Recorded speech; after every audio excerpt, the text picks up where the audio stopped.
Hey guys, Greg here from Premier Fitness Systems out with Ando PFS. Talk to you guys a little bit today about the hypermobile golfer or golfers that have bad connectivity with their body. You know, one of the issues we see, especially with a lot of our younger golfers, is their inability to kind of get good, consistent sequencing because they have bad control of their muscles in the body. So one of the things we like to do at our gym is kind of talk about neurally priming the system. What that means is, let's take a cell phone, for example. If you've got 5 bars of service, a lot of these younger golfers come out and they've maybe got 1 bar worth of connectivity with their body. So using some simple exercises that we'll go through today is going to allow you to bring the connectivity to a 3 or 4 bar in a matter of minutes. So whether it's pre-round or going out before you hit some balls, you're going to connect your golfer with their body that much better. So as far as consistency, better sequencing, they're going to get a lot more out of their game. So some of the things that are issues that lie in not being able to connect with the body is a lot of these young golfers can't control their body in space. So as a result, their joints are just kind of controlling, accelerating and decelerating, which long term is a bad way for the body to kind of handle the stress of golf, which is why we see a lot of injuries, especially in these younger golfers. So one of the things I want to talk to you today about is the hypermobile athlete, what it typically looks like, and what we're going to do to kind of fix that. So I'm going to have Ando set up here in his swing. So a lot of times in a hypermobile athlete or someone with bad connectivity, what we tend to see is the S posture. So you're going to have that anterior pelvic tilt. So you've got the pelvis, which isn't neutral, and then you've got the ribs that kind of come the other way, all because the pelvis isn't centrated. So when we talk about performance as it relates to a golfer, the better a joint sits in the center of a cuff, the better I'm going to get as far as a signal. The more tension I can create, better consistency I'm going to get. So in that position, starting to actually be able to have my golfer talk to his pelvis so that he can come out of that tilt and bring the pelvis to neutral, what that's going to do is allow him to activate his hamstring better, get better loading, and then also when the pelvis moves into a better position, I'm able to get the ribs into a better position.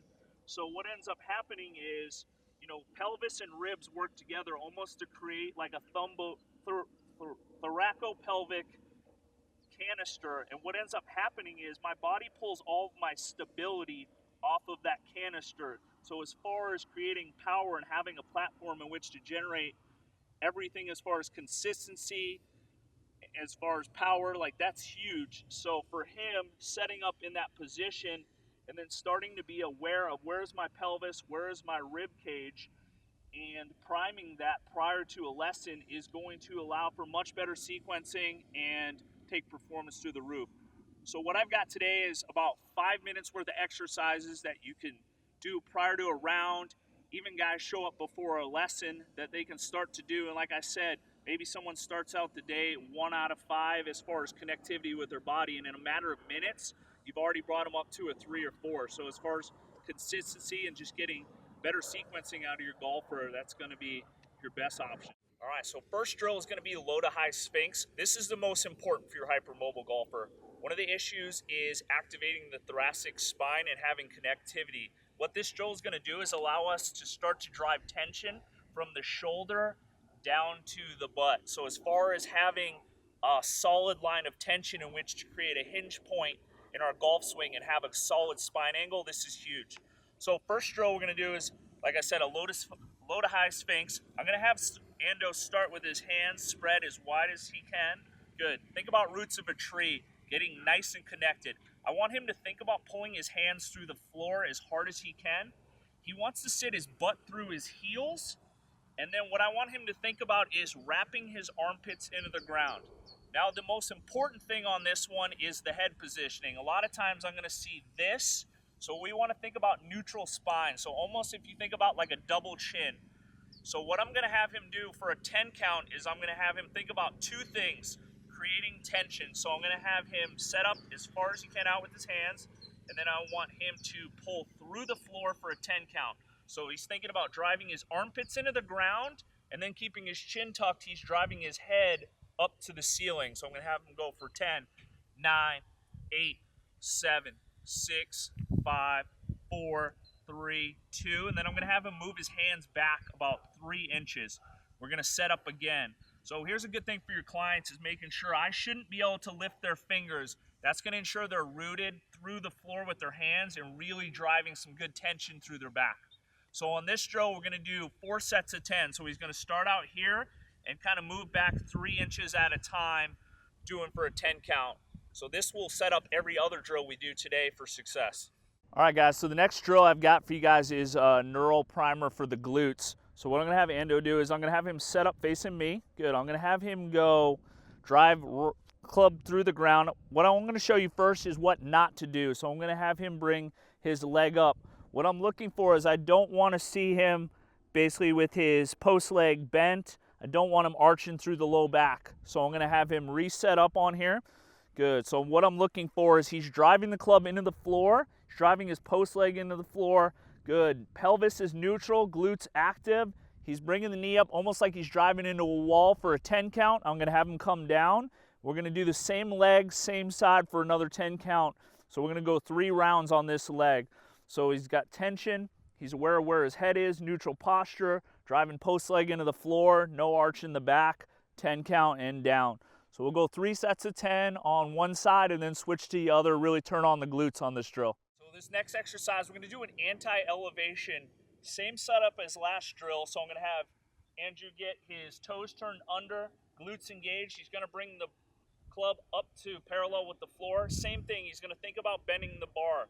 So one of the things I'm looking for is that my golfer isn't cheating through the lumbar spine, going back to their same bad pattern. The second thing I want to make sure is the minute I start to apply pressure that they don't go there as well. So what I'm going to have him do is he's bending the bar. I'm going to apply pressure up, and what I want him thinking about is driving the club down into the floor. So for some of you guys have done basically the towel drill where you put it under your armpit. All this is starting to do is feed tension down here, which keeps his T-spine active, which is what a lot of our golfers that have a hard time connecting with their body are unable to do. Therefore, their spine angle suffers during the golf swing. So what I'm going to do is I'm going to push up for a 15 count. Good. So I'm watching to make sure his head doesn't come forward, pelvis stays active. 5, 4, 3, 2. I'm going to have him come down. Good. We're going to reset. We're going to go again for 15 counts. So I'm going to have him come up. Good. Make sure I'm looking for a neutral pelvis. Bend the club. Head comes back to neutral position, and I'm pushing for a 15 count.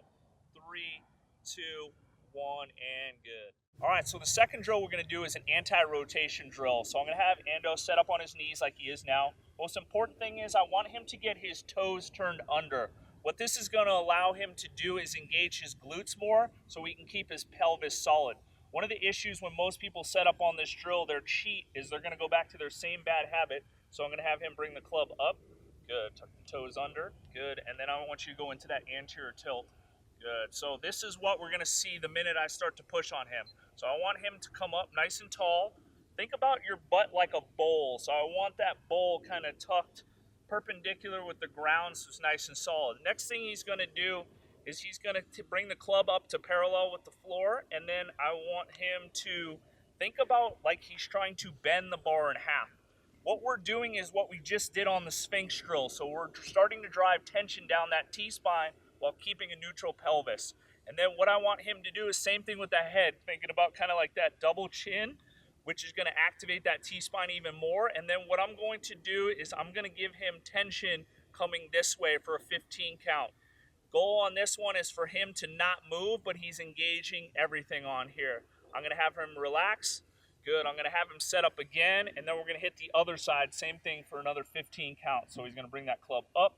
Good. Toes under, glutes, engage the pelvis, rip the club, head back, and then I'm going to give him tension again for a 15 count. This next drill really puts everything together. It's a standing anti-elevation. So it's going to work from the floor up, basically turning every single thing on the body on to another level. So I want Ando to start with the feet, thinking about ripping the floor. So he's spreading the floor out, so he's pushing through hard. He should feel all the way up to his butt firing on here. Then what I'm going to have him do is bring the club out in front of him. Good. So think about what we did on the Sphinx drill. Same thing. He's wrapping that Just kind of squeezing that imaginary towel under his armpits. And then what I'm gonna do is, once he brings his head to neutral, I'm going to drive up on the club, holding for a 15 count. 5, 4, 3, 2. I'm gonna have him relax. Good, and then we're gonna reset for another set of 15 count on here. So I want him spread the floor. Good, he should feel all the way up to his glutes. Make sure his pelvis is neutral, arms come out. He's gonna squeeze that imaginary towel, and then I'm gonna fire.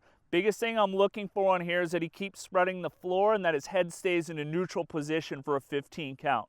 All right, so this next drill, I'm gonna have Ando do basically a lunge position. He's gonna step on out, left leg, good. What I wanna make sure, a few things on here, is his back toe is engaged, so we really fire up that glute. The next thing I'm looking for is this post leg right here. I wanna make sure the knee is just slightly past the ankle, which allows him to kind of engage his hamstrings that much more.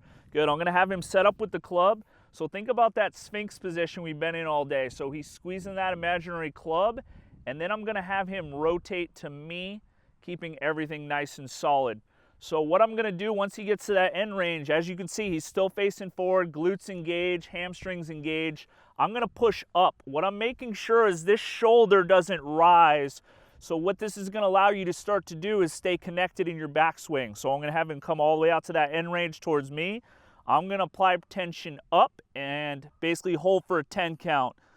Going 5, 4, 3, 2, and relax. And then I'm gonna have him alternate sides. We're gonna go 3 rounds each on this drill, but this is a good one to really start to work on separation as well as keeping your T-spine and everything active in your swing. So as you guys can see today, real simple drills. You know, we've got drills set up to kind of prime every part of the body, set your clients up for success. But the better signaling, the better connectivity your golfer has between their brain and body, we're talking consistency, power, and more important, you're gonna have better alignment and less chance for injury. So 5 minutes prior to a lesson, prior to going out and around, these are great drills. It's simple, it's easy to do. Set your golfers up for success.